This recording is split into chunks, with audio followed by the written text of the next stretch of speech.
प्यारे बच्चे, VIP online institute में आपका स्वागत है। आज हम करवा रहे हैं क्लास 8th का फर्स्ट चैप्टर फसल उत्पादन एवं उसका प्रबंध। फसल उत्पादन एवं उसका प्रबंध। ग्रीष्म आकाश में बूझो पहले ने अपने मामा के घर गए। उनके मामा एक किसान हैं। उन्होंने खेत में कुछ औजार दिखाई दिए थे, जैसे कि दराती, खुरपी, हल, बेलचा आदि है। हम जानने की इच्छुक हैं कि हम इन औजारों का इस्तेमाल कहाँ और कैसे करते हैं। यानी अपने पास जो भी औजार है, दराती है, खुरपी है, हल है, बेलचा है, इनका प्रयोग हम क्या करते हैं। यानी दराती को हम फसल को काटने के हैं, खुरपी का प्रयोग हम किसके लिए करते हैं, यानी उसमें जो खरपतवार होता है उसको निकालने के लिए करते हैं। हल के द्वारा हम बीज को भूमि में बोते हैं। बेलचा यानी क्या होता है, यानी ये समतल करने, जिसको आप सुहागा भी बोल सकते हैं। यानी भूमि को समतल करने के लिए जिसका प्रयोग करते हैं उसे क्या कहते हैं, बेलचा कहते हैं। अब आगे देखो भाई, आप पिछली कक्षाओं में यह पढ़ चुके हैं कि सभी सजीवों को भोजन की आवश्यकता होती है। पौधे अपना भोजन स्वयं संश्लेषित कर सकते हैं। क्या आपको समझना है कि हरे पौधे अपना भोजन किस प्रकार बनाते हैं। मनुष्य सहित सभी जंतु स्वयं भोजन, ऐसा मतलब जो जंतु के भोजन का स्रोत है, लेकिन हम भोजन ग्रहण ही क्यों करते हैं। यानी अपने पास देखो, कक्षा में पढ़ चुके हैं कि सजीवों का भोजन की आवश्यकता, जो भी सजीव है, जो जीवित है, जो है, उनको क्या है, वे भोजन की आवश्यकता होती है। और कुछ सजीव ऐसे हैं जो भोजन अपना स्वयं बनाते हैं, जैसे पौधे हैं। भाई कुछ पौधे ऐसे हैं जो दूसरों पर डिपेंड होते हैं, लेकिन लगभग पौधे हैं क्या है, वो अपना भोजन स्वयं बनाते हैं। किसके द्वारा बनाते हैं, प्रकाश संश्लेषण प्रक्रिया द्वारा अपना भोजन स्वयं बनाते हैं। तो प्रकाश संश्लेषण प्रक्रिया को पूरा करने के लिए क्या होना चाहिए, कार्बन डाइऑक्साइड होना चाहिए, सूर्य का प्रकाश होना चाहिए, और दूसरा अपने पास क्या होना चाहिए, और नमी होनी चाहिए। तो ये तीन चीज़ें हैं, तो अपने पास क्या है, तो ये पौधे अपना भोजन स्वयं बनाते हैं। यानी हमारे पौधे मनुष्य सहित सभी जंतु अपना भोजन बनाने में असमर्थ क्यों हो, क्योंकि इनमें ऐसी प्रक्रियाएं नहीं है, ऐसे तत्व नहीं है जो अपना भोजन स्वयं बना सके। जंतु का भोजन का स्रोत क्या है, यानी जो जंतु हैं या मनुष्य है अपना भोजन कहाँ से प्राप्त करते हैं, पेड़ पौधों से। जैसे गेहूँ अनाज है वो क्या है, पौधों से प्राप्त होता है, फल है वो पौधों से प्राप्त होते हैं। तो पौध मनुष्य क्या है, एक उपभोक्ता है, यानी सर्वहारी भी बोलते हैं इसको। मनुष्य क्या है, एक सर्वहारी है। सर्वहारी का मतलब क्या होता है, जो मांस भी खाता हो, भोजन भी ग्रहण करता हो, उसे सर्वहारी बोलते हैं। लेकिन हम भोजन ग्रहण क्यों करते हैं, क्यों करना, हम भोजन क्यों खावा, क्योंकि हम पूरा दिन कार्य करते हैं, उससे जो हमारी ऊर्जा नष्ट होती है उसको पुनः प्राप्त करने के लिए हम भोजन की आवश्यकता होती है। आप जानते हैं कि सजीवों भोजन से मिली ऊर्जा का प्रयोग विभिन्न प्रकारों जैसे श्वसन, पाचन, उत्सर्जन और अन्य कार्य करने के लिए, जो हाँ ये अभी मैंने थोड़ी पहले बताया था कि हम भोजन को ग्रहण करते हैं, यानी अपने दैनिक कार्य करने के लिए हम भोजन करते हैं, जैसे पाचन हो गया, श्वसन हो गया, और अन्य कार्य है उनको करने के लिए भी हम भोजन जंतु और पौधों से दोनों से प्राप्त करते हैं। यानी पहले भी बताया था हमने, यानी मनुष्य क्या सर्वहारी है। तो सर्वहारी का मतलब है जो मांस भी खाता है, यानी जो भोजन अपना मांस खाता है वो जंतु से प्राप्त करता है। और जो पौधे खाता है, जैसे फल है या अनाज है, रोटियां है, वो क्या है, चपाती है और चावल है, तो वो क्या हमें पौधों से प्राप्त होते हैं। क्यों हम सभी को अपने दैनिक कार्यों के लिए भोजन की आवश्यकता पड़ती है। हम अपने देश की इतनी बड़ी जनसंख्या का भोजन किस प्रकार उपलब्ध करा सकते हैं। इस उद्देश्य के लिए भोजन को बड़े स्तर पर उत्पादन करना आवश्यक है। यानी हमें भोजन को बड़े स्तर पर उत्पादन करने की आवश्यकता क्यों हो गई,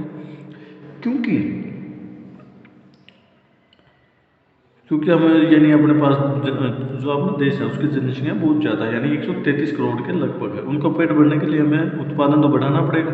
यदि उत्पादन नहीं बढ़ाओगे तो कुछ अन्य स्रोतों को देखना पड़ेगा, यानी एक्सपोर्ट करना पड़ेगा, अपन विदेशों से भोजन मंगाना पड़ेगा। इसके बाद देखिए अभी ये तो उत्पादन के प्रबंधन वितरण बहुत जरूरी है। यानी इसका क्या है, उत्पादन कर नियमित, यानी लगातार उत्पादन कर, यानी ये नहीं भाई एक साल अपन उत्पादन कर लिया उसके बाद कोई उत्पादन की आवश्यकता नहीं है, हमें लगातार उत्पादन करना पड़ेगा। उचित प्रबंधन एवं वितरण बहुत जरूरी है। यानी उसका जैसे अपन उत्पादन हो गया, उसको उचित प्रबंध नहीं करेंगे, या तो भोजन जो अनाज है, गेहूँ है, चावल है, वो क्या या तो खराब हो जाएगा, या फिर उसको वितरण बहुत जरूरी है। वितरण का मतलब है यानी उसको सुरक्षित करना बहुत जरूरी है। कृषि पद्धतियाँ क्या होती हैं? कृषि पद्धतियाँ क्या होती हैं? लगभग यानी मनुष्य कब तक था, यानी 10,000 से ऊपर मनुष्य झुंडों में घूमते रहते थे। एक स्थान से दूसरे स्थान पर आवास या भोजन की खोज में भटकते रहते थे। वे कच्ची सब्जियां फल खाते थे। बाद में उन्होंने भोजन को जंतुओं का शिकार करना शुरू किया। कालांतर में खेती कर गेहूँ चावल अन्य खाद्य उत्पादनों का इस प्रकार कृषि की शुरुआत हुई थी। यानी कब, ये पूजित प्रश्न बन गया मेरे पास, मनुष्य कब तक, यानी 10,000 वर्ष पूरा होता है मनुष्य क्या था, झुंडों में घूमता रहता था। जब एक ही प्रकार के पौधों किसी निश्चित स्थान पर बड़े पैमाने पर उगाए जाते हैं उसे फसल कहते हैं। यानी फसल किसी प्रश्न अपने पास है, फसल किसे कहते हैं? यानी एक ही प्रकार, जब एक ही प्रकार के पौधे किसी एक निश्चित स्थान पर बड़े पैमाने पर उगाए जाते हैं उसे फसल कहते हैं। उदाहरण के लिए चावल की फसल का अर्थ है खेत में उगाए गए जाने वाले सभी पौधे चावल के हों। आप जानते हैं कि फसलों के विभिन्न प्रकार की होती हैं। उदाहरण के लिए अन्न फल सब्जियां, यानी क्या है, हम फसलें हम मानते हैं, यानी फसलों में हम ये अलग अलग प्रकार की होती है। अन्न में क्या आ गया भाई, अपने पास गेहूँ आ गया, चावल आ गया, बाजरा आ गया, मक्का है, तो ये क्या है, अन्न के अंदर आते हैं। फल में क्या हो गया भाई, आम सेब हो गया, केला हो गया, बनाना हो गया, ये सब है सब्जियां। सब्जियों में क्या आ गया अपने पास, लौकी हो गया, घिया बोलते हैं जिसको, ये है जिसमें मौसम या पौधे उगाए जाते हैं। यानी विशेष मौसम में ही ये पौधे उगाए जा सकते हैं भाई। जैसे गेहूँ सर्दियों में उगाते हैं, जो अपने पास बाजरा है वो गर्मियों के अंदर उगाते हैं भाई। यानी गेहूँ है वो क्या, रबी की फसल, और वो क्या है, खरीफ की फसल है बाजरा। हम वर्गीकृत करते हैं बाद में एक विशाल देश है। यहाँ पर ताप आर्द्रता जैसी और जलवायु परिस्थितियाँ एक क्षेत्र से दूसरे क्षेत्र में अलग है। यानी भारत क्या है, एक बहुत बड़ा देश है। यानी इसका क्षेत्रफल कितना, 32,84,763 वर्ग किलोमीटर है। तो यानी इतना बड़ा क्षेत्र है, तो यानी हर जगह की मिट्टी भी अलग मिलेगी, भाषा भी अलग मिलेगी, सब कुछ अलग मिलेगी। देश के विभिन्न भागों में नई प्रकार की फसलें उगाई जाती है। इस विभिन्नता के बावजूद मोटे तौर पर फसलों को दो वर्गों में विभाजित किया जा सकता है। यानी अलग अलग समय पर अलग अलग फसल उगाए जाते हैं, लेकिन अभी मोटे मोटे तौर पर इसको कितने भागों में बांटा गया, दो भागों में बांटा गया। एक खरीफ की फसल और एक है रबी की फसल। खरीफ की फसल क्या होती है भाई अपने पास पर, वे फसलें जो यानी वर्षा ऋतु में तो बोई जाती हैं, और फसल जो वे ऋतु है जो वर्षा ऋतु के समय यानी जून जुलाई में तो बोई जाती हैं, और अक्टूबर सितंबर में काट ली जाती है। सितंबर अक्टूबर में काट ली जाती है, नवंबर में भी काटते हैं। उन्हें कहते हैं खरीफ की फसल कहते हैं। फसल खरीफ की फसल हो गया, जैसे कपास हो गया, धान हो गया, ये क्या है, खरीफ की फसलें हैं। रबी की यानी रबी की फसलें में फसलें जो शीत ऋतु में उगाई जाती हैं और रबी की फसलें कहलाती है। उदाहरण के लिए गेहूँ, मटर, चना, सरसों इत्यादि।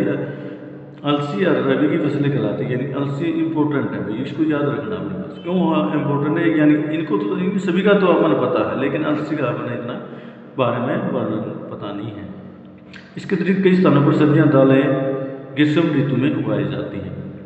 एक दूसरी होती है जिसको आप जायद बोलते हैं। जायद का मतलब होता है जिसमें आप आमदनी कमाने के लिए फसलों को उगाते हैं, उसे क्या कहते हैं, जायद की फसल कहा जाता है।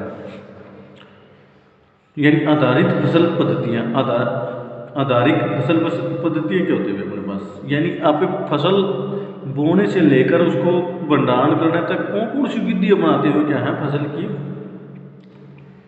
क्रिया उस प्रकार के जिनका प्रयोग तो अपने बगीचे में सजावट पौधे करते हैं। इस कार्य के क्रियाकलाप कृषि पद्धतियाँ कहलाते हैं। यह क्रियाकलाप आगे दी गई है। यानी देखो अपने पास क्या है, मान लिया तो बगीचे में यानी जो जो आप कार्य करते हैं, जैसे उसको मिट्टी को हल चलाना, फिर उसको समान करना, फिर उसके बाद उसमें बीज बोना, फिर उसके अपने पास स्प्रे करना, खाद डालना, पानी देना, फिर उसको यानी कटाई करना, फिर उसको थ्रेसिंग करना, और फिर उसका भंडारण करना, ये सारी क्या है कृषि पद्धतियाँ कहलाती हैं। तो अब इसमें ये अपना देवी,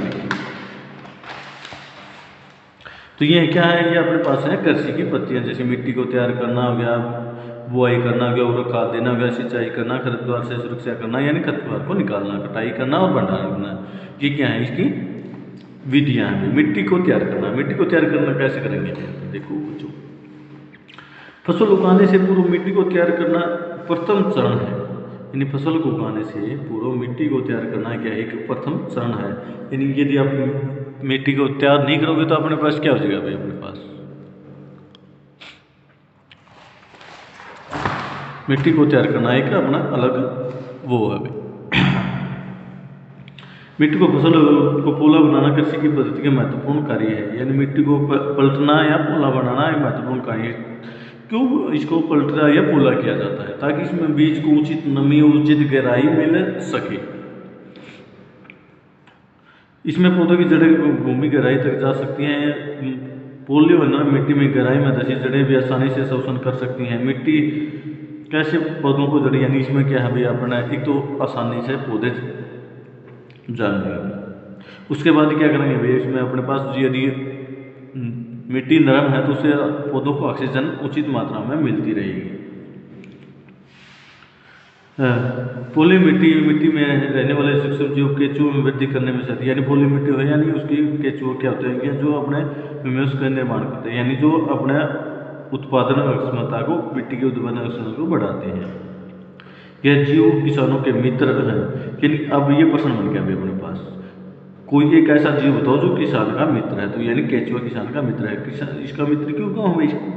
अब ये प्रश्न तो ये भी बनता है कि इसका मित्र क्यों कहते हैं, क्योंकि इसमें ये क्या तरीका है अपने पास, ये क्योंकि ये जो है मिट्टी की उत्पादन क्षमता को बढ़ाता है, इसलिए इसका, क्योंकि ये मिट्टी को और अधिक पलटकर पोला और नरम करते हैं तो ह्यूमस बनाते हैं। ह्यूमस का मतलब क्या होता है, जो उसमें पोषक तत्व है उनका निर्माण करते हैं। लेकिन मिट्टी को पोला करना और पलटना क्यों आवश्यक है? आप पिछली कक्षा में अध्ययन कर चुके हैं कि मिट्टी में जल, खनिज, वायु तथा कुछ खनिज होते हैं। कुछ इसके अलावा मृत जंतु व पौधे भी मिट्टी में पाए जाने वाले जीवों द्वारा अपघटित होते हैं। इस प्रक्रिया में मृत जीवों में मिलने वाले पोषक मिट्टी में निर्मुक्त होते हैं। ये पोषक पदार्थ पौधों द्वारा अवशोषित कर लिए जाते हैं, यानी किसके द्वारा कर लिए जाते हैं? पौधों के द्वारा अवशोषित कर लिए जाते हैं। क्योंकि ऊपर परत में कुछ सेंटीमीटर की मिट्टी ही पौधों की वृद्धि में सहायक है। इससे पोला करने और पलटने में पोषक पदार्थ ऊपर आ जाते हैं। पौधे उन पोषक पदार्थों को प्रयोग में ला सकते हैं। मिट्टी को पोला करने और पलटना का फसल उगाने का एक अति आवश्यक कार्य है। मिट्टी को पोला करने तथा उलटने पलटने की प्रक्रिया को जुताई कहते हैं। यानी अब प्रश्न बन गया अपने पास, जुताई किसे कहते हैं? यानी मिट्टी को पोला करना, उलटने पलटने की प्रक्रिया को क्या कहते हैं? जुताई कहते हैं। लकड़ी के बने होते हैं। यदि मिट्टी में बहुत अधिक सूखी और जुताई से पहले इसे पानी देने की आवश्यकता पड़ जाती है तो जुते हुए खेत में मिट्टी के बड़े बड़े डेले भी हो सकते हैं। नहीं पाटल की सहायता, यानी सुहागा बोलते हैं इसको भी, समतल करना आवश्यक है। यह कार्य पाटल द्वारा किया जाता है। कभी कभी जुताई से पहले खाद भी मिलाई जाती है, जिसे जुताई के दौरान मिट्टी इस प्रकार मिल जाए बोए को पूरा खेत। ये था भी अपने पास क्या था, इसमें आप इसमें सारा पढ़ा कि इसमें मिट्टी को कैसे तैयार करते हैं, क्या क्या करते हैं भाई अपने पास। ये था आपका वीडियो, यानी कृषि औजार, ये कल पढ़ाना है आप। यानी कृषि में कौन कौन से औजार प्रयोग किए जाते हैं ये कल पढ़ाना है। और इसमें अपने पास ये भी पता था, इसमें एक थोड़ा सा क्विक रिवीजन मान लेंगे आपको भाई। क्विक रिवीजन का मतलब क्या, कृषि पद्धतियाँ क्या होती हैं, खरीफ की फसल क्या है। खरीफ की फसल कहती हैं जो वर्षा ऋतु में बोई जाती हैं, खरीफ की फसल कहलाती हैं। और जो रबी क्या है, जो शीत ऋतु में बोई जाती हैं और अप्रैल मई में काट ली जाती है, यानी मार्च अप्रैल में काट ली जाती है, उसे रबी फसल कहते हैं। जैसे अपने पास हो गया गेहूँ, मटर, चना, सरसों तथा अलसी इत्यादि है। तो ये था आपका भाई क्वेश्चन।